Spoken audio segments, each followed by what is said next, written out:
తుఫాన్ ఎఫెక్ట్ తో ఈ నెలాఖరులో ఏపీలో వర్షాలు కుమ్మేయనున్నాయని వాతావరణ శాఖ తెలిపింది.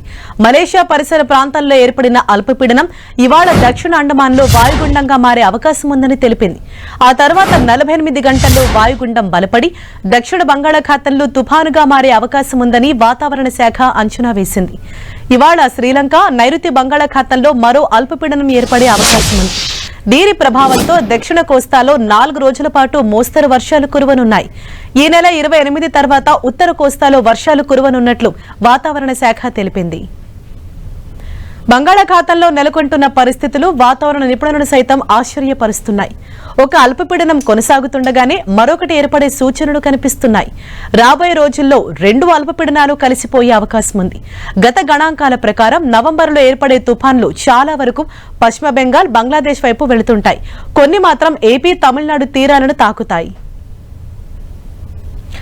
ఇదే విషయంపై మరింత సమాచారం మా ప్రతినిధి జార్జ్ మనకు అందిస్తారు. జార్జ్, అంటే రాబోయే రోజుల్లో ఏపీ పైన ఈ వర్షాల ప్రభావం, తుఫాను ప్రభావం అన్నది ఏ విధంగా ఉండనుందని వాతావరణ అధికారులు చెప్తున్నారు?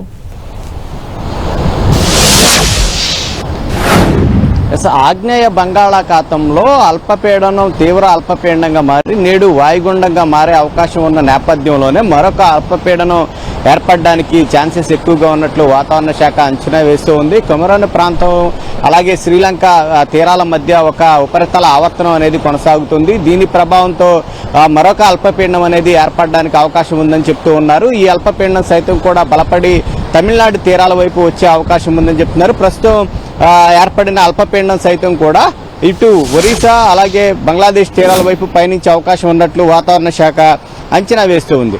అయితే వీటి ప్రభావంతో చూసుకున్నట్లయితే కనుక రేపటి నుంచి దాదాపుగా 5 రోజుల పాటు ఏపీ వ్యాప్తంగా విస్తారంగా వర్షాలు కురుస్తాయని వాతావరణ శాఖ చెప్తుంది. అంతేకాకుండా ముఖ్యంగా దక్షిణ కోస్తాంధ్ర జిల్లాలు అలాగే రాయలసీమ జిల్లాల్లో భారీ నుంచి అత్యంత భారీ వర్షాలు సైతం కూడా నమోదవుతాయి. కాబట్టి ప్రజలంతా కూడా అప్రమత్తంగా ఉండాలని వాతావరణ శాఖ అయితే చెప్తూ ఉంది. ప్రస్తుతం మనం చూసుకోవచ్చు, ఇటు అల్పపీడనాలు అలాగే ఉపరితల ఆవర్తన ప్రభావంతో చూసుకున్నట్లయితే కనుక సముద్రం సైతం కూడా ముందుకు చొచ్చుకు వస్తూ ఉంది. సముద్రం సైతం కూడా భారీగా కోతకు గురవుతున్న పరిస్థితిని మనం చూడవచ్చు. ఏదైతే ఇక్కడ మనం ఉన్న ఏదైతే విశాఖ సాగర్ తీరం వద్ద ఉన్నామో ఇక్కడ చూసుకున్నట్లయితే కనుక నిన్నటికి ఈ రోజుకి చాలా వ్యత్యాసం అనేది కనిపిస్తూ ఉంది. భారీగా అయితే కోతకు గురవుతూ ఉంది. సముద్రం సైతం కూడా ముందుకు చొచ్చుకు వస్తూ ఉన్న పరిస్థితి అయితే నెలకొని ఉంది. అలాగే తీరం వెంబడి కూడా గాలుల వేగం సైతం కూడా అంతకంతకు పెరుగుతూ వస్తూ ఉన్నాయి.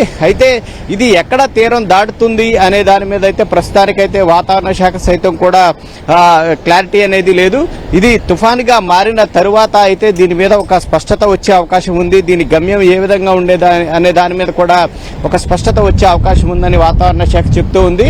అయితే రాగల 5 రోజుల పాటు మాత్రం చూసుకున్నట్లయితే కనుక ఏపీ వ్యాప్తంగా విస్తారంగా వర్షాలు కురిసడానికి ఎక్కువగా అవకాశం ఉందని చెప్తున్నారు. మోస్తారు నుంచి భారీ వర్షాలు అలాగే భారీ నుంచి అత్యంత భారీ వర్షాలు చాలా చోట్ల కురిసే అవకాశం ఉందని వాతావరణ శాఖ అయితే ప్రస్తుతానికి అంచనా వేస్తూ ఉంది. అయితే ఈ 2 అల్పపీడనాలు అనేవి ఏర్పడడం అనేది ఇటు వాతావరణ శాఖ అధికారులను సైతం కూడా ఆశ్చర్యానికి గురి చేస్తూ ఉంది. ఎందుకంటే ప్రస్తుతం ఈ 2 కూడా వాటి మనుగడ కోసం పోటీ పడుతూ ఉన్న పరిస్థితి అయితే నెలకొని ఉంది. ఈ 2 కూడా తుఫాన్లుగా మారేందుకు సైతం కూడా అవకాశం ఉందని వాతావరణ శాఖ చెప్తూ ఉంది.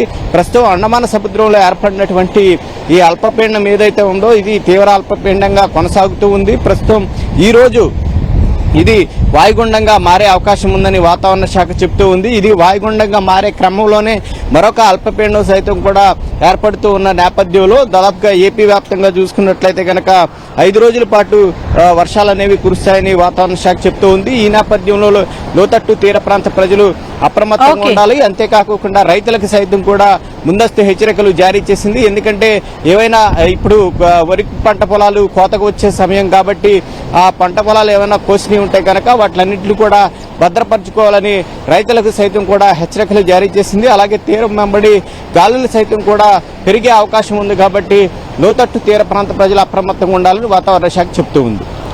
Thank you George.